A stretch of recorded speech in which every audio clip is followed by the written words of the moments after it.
A Bíblia revela as intervenções de Deus nos assuntos de seu povo. A história de Ezequias e seus inúmeros inimigos é um dos maiores exemplos disso. Ezequias era um homem que se mostrava o oposto completo de seu terrível pai, Acás. Durante seu reinado, ele recebeu uma honra incomum, fazendo o que era correto segundo ao Senhor, assim como seu antepassado Davi.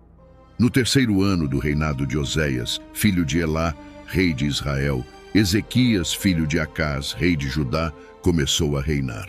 Tinha 25 anos de idade quando começou a reinar e reinou 29 anos em Jerusalém.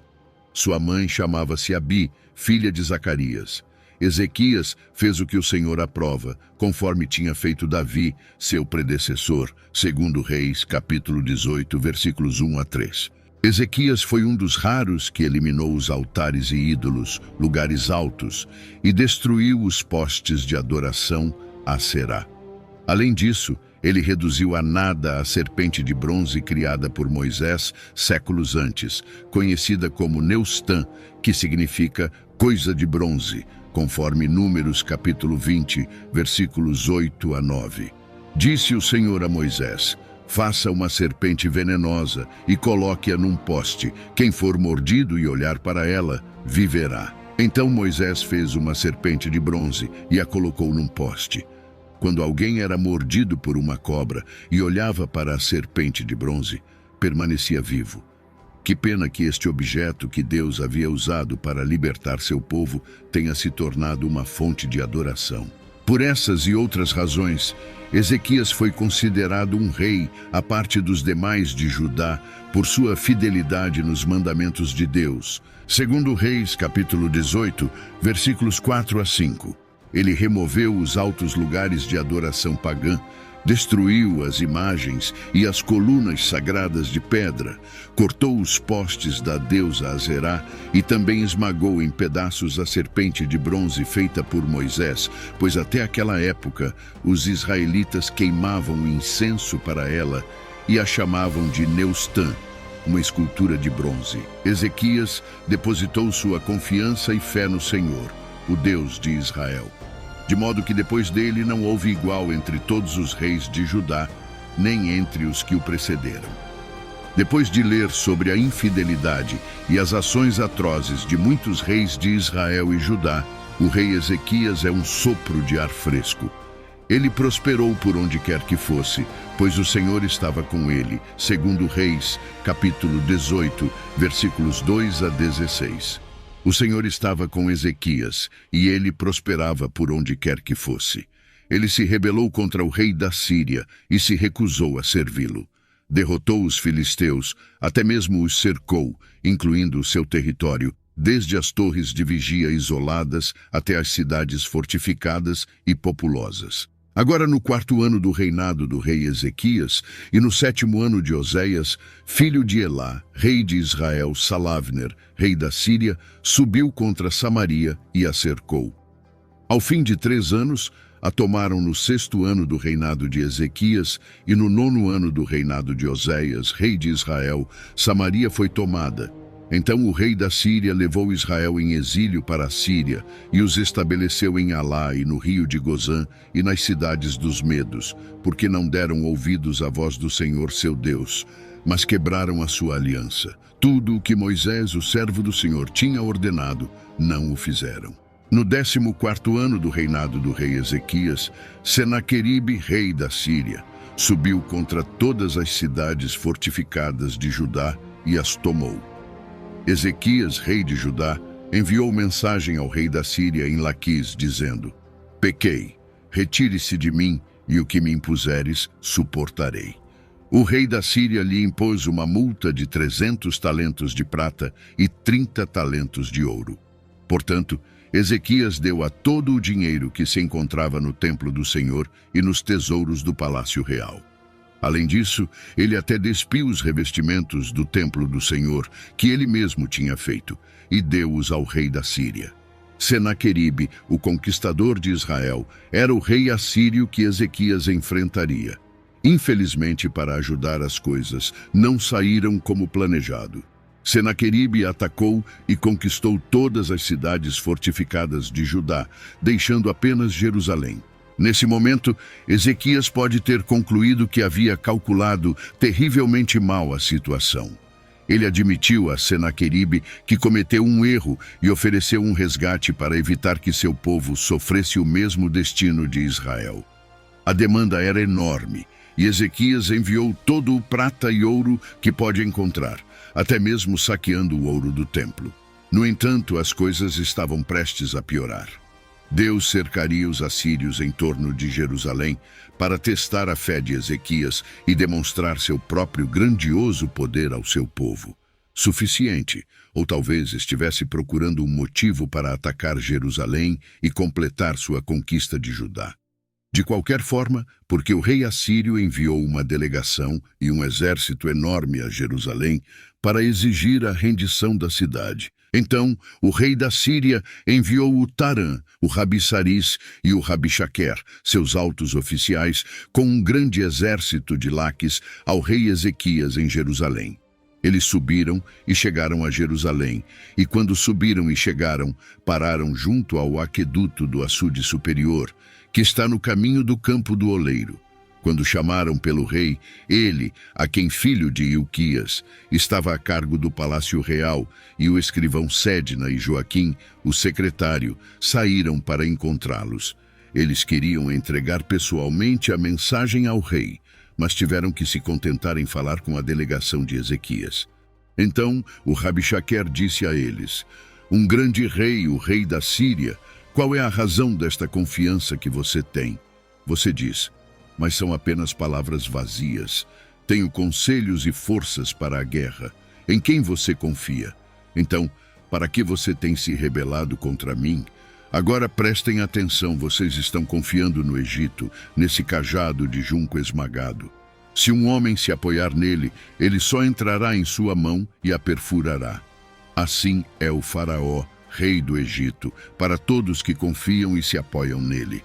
Mas se vocês me disserem, confiamos e nos apoiamos no Senhor nosso Deus, não é ele cujos altos lugares e altares Ezequias removeu e que disse, adorem em Jerusalém. Vocês devem adorar somente diante deste altar em Jerusalém. Agora façam um acordo com o meu senhor, o rei da Síria, e eu lhes darei 2.000 cavalos. Como então vocês poderão enfrentar até mesmo um oficial menor dos servos do meu senhor, quando vocês confiam no Egito para carros e cavaleiros? Acaso vim contra este lugar para destruí-lo sem a aprovação do Senhor? O Senhor me disse, suba contra esta terra e a destrua. Segundo Reis, capítulo 18. O porta-voz real de Senaqueribe fez o que pensava ser um argumento factual para que Ezequias e seu povo abrissem suas portas e se rendessem. Primeiramente, o Egito era um aliado inútil que não os protegeria. Isso era verdade. Em segundo lugar, ele estava certo de que o povo de Judá havia enfurecido seu Deus ao destruir os locais de adoração, ou seja, os proibidos a outros lugares e altares que Ezequias, é claro, estava correto em destruí-los.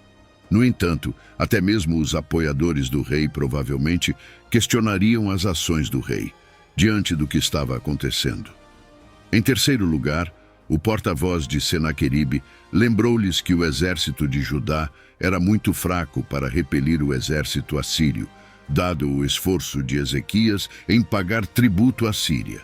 Isso também provavelmente era verdadeiro. Por fim, ele afirmou que o próprio Senhor havia ordenado a ele atacar e destruir essa terra, basicamente dizendo, ei, o seu Deus está do meu lado. Isso era uma mentira, mas para o povo de Jerusalém desmoralizado, pode ter parecido que ele estava correto. Afinal, seus vizinhos do norte haviam caído para a Síria, e esses mesmos conquistadores cruéis estavam agora às suas portas. Segundo Reis, capítulo 18. Então, Eliaquim, filho de Ilquias, e Sebna e Joá, disseram ao Rabishaquê, por favor, fale com seus servos no idioma aramaico sírio, porque entendemos esse idioma, e não fale conosco em hebraico judeu, na presença dos... Mas o Rabishaquer disse a eles, Meu senhor me enviou apenas para o seu senhor e para vocês para dizer essas coisas. Não me enviou também para os homens que estão no alto dos muros, destinados a comer suas próprias fezes e beber sua própria urina junto com vocês durante o cerco. Então, o Rabixaquer se levantou e gritou com voz alta em hebraico judeu: ouçam a palavra do grande rei, o rei da Assíria. Assim diz o rei: não deixem que Ezequias os engane, pois ele não será capaz de livrá-los das minhas mãos. Nem permitam que Ezequias os faça confiar e depender do Senhor, dizendo: certamente o Senhor nos livrará, e esta cidade de Jerusalém não será entregue nas mãos do rei da Assíria. O pedido dos 3 homens de que as negociações fossem conduzidas em aramaico em vez de hebraico tinha o objetivo de proteger os ouvintes no alto dos muros das ameaças insultuosas do Rabixaquer. Mas isso não impediu o Rabixaquer, que usou o hebraico para fazer suas declarações de maneira audível e deliberada, a fim de semear o medo e a desconfiança. O Rabixaquer usou palavras intimidadoras, afirmando que Ezequias não poderia salvá-los das mãos dos assírios e que confiar em Deus não ajudaria a cidade. A estratégia era minar a moral do povo de Jerusalém e convencê-los de que se rendessem. O Rabixaquer então continuou dizendo: não escutem Ezequias. Assim diz o rei da Assíria: faça as pazes comigo e venha até mim. Então cada um de vocês comerá da própria videira e da própria figueira, e beberá da própria cisterna, até que eu venha e os leve para uma terra parecida com a sua terra, uma terra de grãos e vinho, uma terra de pão e vinhas, uma terra de azeite de oliveira e mel. Escolham a vida e não a morte. Não ouça Ezequias, pois ele está enganando você quando diz: o Senhor nos livrará. Alguma vez os deuses das nações já livraram suas terras das mãos do rei da Assíria? Onde estão os deuses de Ramate e Arpade? Onde estão os deuses de Sefarvaim, Rena e Iva? Você pode ver a sua terra livre de mãos de Senaqueribe? A quem entre todos os deuses dessas nações livrou a terra deles das minhas mãos? Como então o Senhor livrará Jerusalém das minhas mãos? Isso era uma tática de guerra psicológica, projetada para desencorajar o povo de Jerusalém de luta contra os assírios e convencê-los de que a rendição seria uma escolha melhor. O Rabixaquer prometeu-lhes prosperidade e boas condições em terras semelhantes se submetessem. Ele também questionou a eficácia dos deuses de outras nações, a fim de minar ainda mais a fé do povo em seu próprio Deus. Com palavras de desafio, ele sugeriu que o Senhor não poderia salvar Jerusalém das mãos dos assírios, aumentando a pressão sobre o rei Ezequias e seu povo. O porta-voz de Senaqueribe ofereceu ao povo paz e prosperidade, em vez de sofrimento e fome, em troca de sua rendição. Aquelas palavras podem ter soado atraentes para o povo de Jerusalém, que estava prestes a ser sitiado e isolado do resto do mundo. Os assírios também afirmaram categoricamente que a deportação para uma terra semelhante a deles era parte do acordo. Eles prometeram a eles uma terra de grãos e vinho novo, oliveiras e mel. Da mesma forma, Satanás tenta os crentes com ofertas tentadoras, mas o pecado nunca cumpre todas as suas promessas. Segundo Reis, capítulo 18, versículo 33 a 37. Algum deus das nações já resgatou sua terra das mãos do rei da Síria? Onde estão os deuses de Amate e Arpade? Onde estão os deuses de Sefarvaim, Ena e Iva, no vale do Eufrates?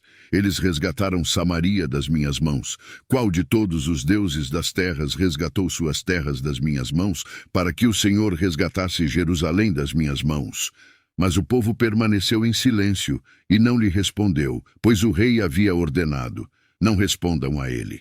Então, Eliaquim, filho de Ilquias, que estava encarregado do palácio real, e Sebna, o escrivão, e Joar, filho de Asafi, o secretário, foram até Ezequias com suas roupas rasgadas de tristeza e desespero. Eles relataram o que o Rabixaque havia dito. 6 perguntas retóricas concluíram o discurso. Sua essência era esta: os deuses das nações não haviam libertado seus seguidores das garras do rei da Síria, e o Senhor também não salvaria Jerusalém. Enfurecidos com esse encontro, os homens de Ezequias voltaram ao rei com suas roupas rasgadas de aflição. Segundo Reis, capítulo 19, versículo 1 a 4. Quando o rei Ezequias ouviu isso, rasgou suas vestes, cobriu-se de pano de saco e foi para a casa do Senhor. Então enviou Eliaquim, que estava encarregado de sua casa, Sebna, o escrivão, e os anciãos dos sacerdotes, todos cobertos de pano de saco, até o profeta Isaías, filho de Amós.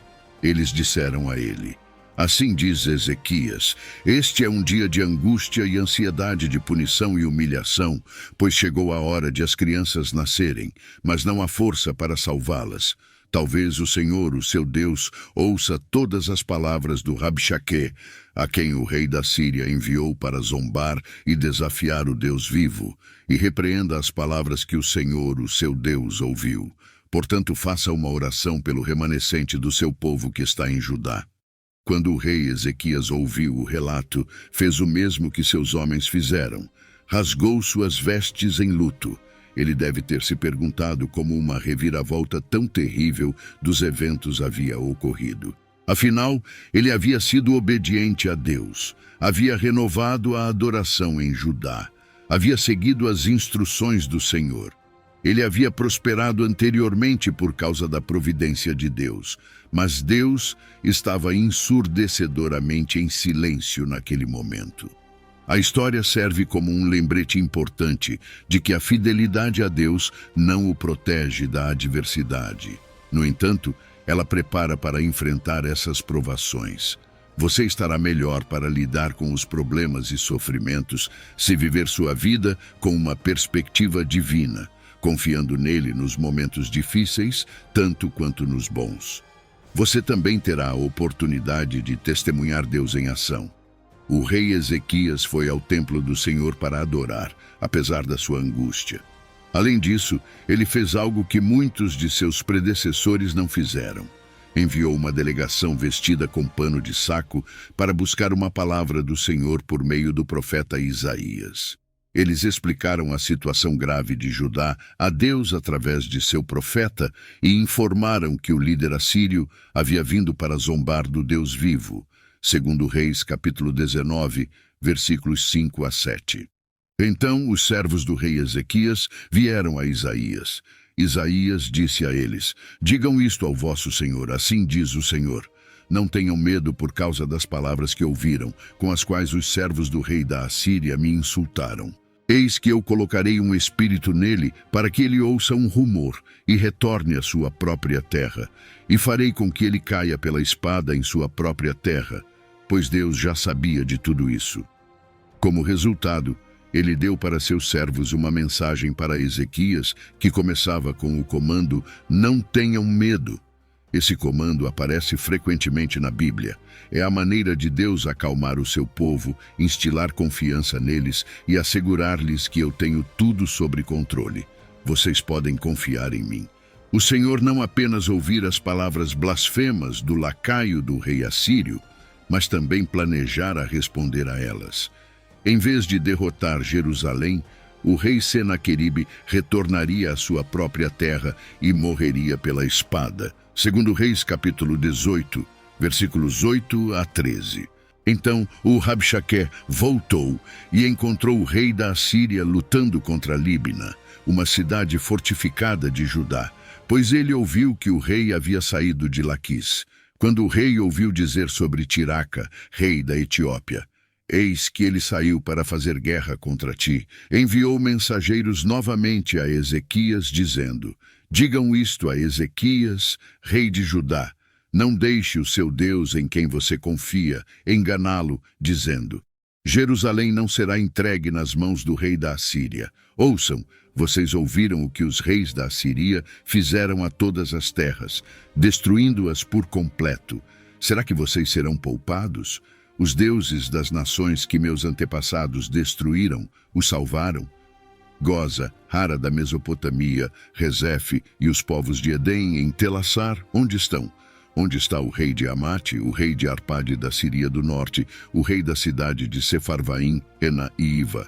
Senaqueribe fez questão de deixar claro que retornaria, repetindo as ameaças feitas por seu subordinado anteriormente, segundo Reis, capítulo 19, versículos 14 a 19. Ezequias recebeu a carta das mãos dos mensageiros e a leu. Então subiu à casa do Senhor e estendeu-a perante o Senhor. Ezequias orou ao Senhor e disse: Ó Senhor Deus de Israel, que estás entronizado acima dos querubins, tu és o único Deus de todos os reinos da terra. Tu fizeste os céus e a terra. Inclina, Senhor, os teus ouvidos e ouve. Abre, Senhor, os teus olhos e vê. Ouvi as palavras de zombaria de Senaqueribe, as quais ele enviou para zombar do Deus vivo. É verdade, Senhor, que os reis da Síria devastaram as nações e suas terras e lançaram no fogo os seus deuses, porque não eram deuses, mas apenas obras feitas por mãos humanas, de madeira e de pedra. Por isso os destruíram. Agora, Senhor nosso Deus, livra-nos das mãos dele, para que todos os reinos da terra saibam que só tu, Senhor, és Deus. Quando Ezequias leu a carta de Senaqueribe, não rasgou suas vestes em agonia. Ele a levou ao templo e a colocou diante de Deus e orou. Ezequias começou: Senhor, Deus de Israel, entronizado entre os querubins, conhecendo sua submissão ao Rei Divino. Ele então lembrou a Deus de um relacionamento especial com Israel, em contraste com os relacionamentos ostensivos entre os povos conquistados e os falsos deuses das nações que a Síria derrotou. Ele estava ciente de que nenhum dos deuses das nações havia livrado o seu povo, porque foram criados por mãos humanas e eram impotentes.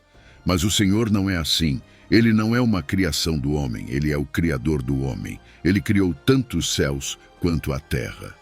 A carta de Senaqueribe foi vista por Ezequias como um ataque ao caráter de Deus, e ele implorou a Deus para se justificar e justificar seu povo. Ezequias estava lembrando a Deus que atender ao seu pedido traria grande glória a ele. Essa oração serve de modelo para os crentes que estão em aflição, segundo Reis, capítulo 19, versículos 20 a 28. Então, Isaías, filho de Amós, enviou uma mensagem a Ezequias dizendo: Assim diz o Senhor, Deus de Israel: Eu ouvi a tua oração a respeito de Senaqueribe, rei da Assíria. Esta é a palavra que o Senhor falou contra ele. A virgem filha de Sião te despreza e zomba de ti. A filha de Jerusalém meneia a cabeça atrás de ti. Contra quem zombaste e blasfemaste, contra quem levantaste a voz e orgulhosamente ergueste os teus olhos contra o Santo de Israel. Por meio dos teus mensageiros, zombaste e desafiaste o Senhor e disseste com arrogância: Com os meus muitos carros subirei ao topo das montanhas, às partes mais remotas do Líbano. Cortarei seus altos cedros e seus melhores seios. Prestes eu entrarei em suas mais distantes moradas, em sua floresta mais densa, cavarei poços. Estrangeiros, e com a sola dos meus pés ficarei. Todos os rios do Baixo Egito não ouviste o Deus de Israel? Há muito tempo eu planejei isso desde os tempos antigos e o executei. Agora eu fiz acontecer para que você, rei da Síria, seja o meu instrumento para transformar cidades fortificadas em montões de ruínas. Portanto, os seus habitantes ficaram impotentes, foram abatidos em espírito e envergonhados. Tornaram-se como plantas do campo, ervas verdes, como a relva nos telhados, que seca antes de crescer. Mas eu, o Senhor, conheço o seu sentar, ó Senaqueribe, o seu sair, o seu entrar e a sua fúria contra mim. Porque você está furioso contra mim, e porque sua arrogância e complacência chegaram até mim. Eu colocarei meu anzol no seu nariz e minha rédea nos seus lábios, e eu farei voltar para a Síria pelo caminho por onde veio. Deus ouviu a oração de Ezequias e novamente se manifestou de Isaías. Senaqueribe é zombado em sua resposta poética que exalta o soberano domínio de Deus sobre as nações. O rei assírio não apenas zombou de Judá e de seu rei, mas também blasfemou contra o Santo de Israel, enquanto Senaqueribe assumia arrogantemente seu próprio poder e poderia ter cortado um caminho através de muitas nações. Ele não tinha ideia de que suas vitórias eram predeterminadas por Deus como parte de seu plano. O rei assírio era então apenas um peão no tabuleiro de xadrez do reino de Deus. Senaqueribe não podia fazer um movimento ou ter um pensamento privado que Deus não estivesse ciente, incluindo qualquer fúria direcionada ao Senhor. Por outro lado, em seu nariz, e o arrastasse de volta para a Síria, segundo Reis, capítulo 19. Neste ano, você comerá do que crescer por si mesmo. No segundo ano, do que brotar voluntariamente. E no terceiro ano, semeie e colha plantinhas e coma de seus frutos. Os sobreviventes que permanecerem da casa de Judá enraizarão para baixo e darão frutos para cima. Pois um remanescente sairá de Jerusalém e um grupo de sobreviventes do Monte Sião. O zelo do Senhor dos Exércitos realizará isso. Deus proferiu palavras de conforto a um rei e a seu povo que enfrentava a fome inevitável e a servidão. Com medo dos assírios, o povo de Jerusalém não conseguiu sair das muralhas para plantar colheitas. Mas o sinal de Deus para Ezequias foi que o povo de Jerusalém iria comer as colheitas das sementes que cresceriam por si mesmas nos próximos 2 anos. Eles seriam capazes de semear e colher, plantar vinhas e comer seus frutos no terceiro ano. Judá não seria destruída. Um remanescente sobreviveria, daria frutos e deixaria as muralhas de Jerusalém, porque o Senhor é zeloso por sua glória e seu povo da aliança. Segundo Reis, capítulo 19, versículos 32 a 34. Portanto, assim diz o Senhor acerca do rei da Assíria: ele não entrará nesta cidade, nem lançará nela uma seta. Não virá perante ela com escudo, nem levantará contra ela rampas de cerco pelo caminho por onde veio. Pelo mesmo caminho retornará, declara o Senhor. Porque defenderei esta cidade para salvá-la, por amor de mim e por amor de meu servo Davi. Deus defenderia Jerusalém contra Senaqueribe. Ele faria isso por amor a si mesmo e por amor a seu servo Davi, disse ele. Deus não permitiria que algum rei assírio inexperiente atrapalhasse seus planos. Ele também cumpriria sua promessa a Davi de manter um de seus descendentes no trono de Jerusalém para sempre. Uma promessa que culminaria eventualmente no reinado de Jesus Cristo, nosso Senhor. Então aconteceu naquela noite que o anjo do Senhor saiu e feriu 185.000 homens no acampamento dos assírios. E quando os sobreviventes se levantaram cedo pela manhã, eis que todos os 185.000 deles estavam mortos. Assim, Senaqueribe, rei da Síria, partiu e retornou para casa, e viveu em Nínive. E aconteceu que, enquanto ele estava adorando na casa de seu Deus, Nosroque, seus filhos Adrameleque e Sarezer, o mataram com uma espada. E eles escaparam para a terra de Ararate, e seu filho Esar-Adom tornou-se rei em seu lugar. Foi necessário apenas um golpe do anjo do Senhor para livrar Ezequias de seu inimigo. 185.000 soldados assírios foram mortos instantaneamente. Senaqueribe foi forçado a retornar para casa sem seu exército. Mais tarde, enquanto adorava no templo de seu Deus, Nosroque, seus próprios filhos o assassinaram. O rei assírio, assim como o filisteu Golias, havia zombado do Senhor por não conseguir proteger Jerusalém. Mas no final, o Deus de Senaqueribe foi incapaz de proteger seu devoto discípulo, até mesmo em seu próprio templo.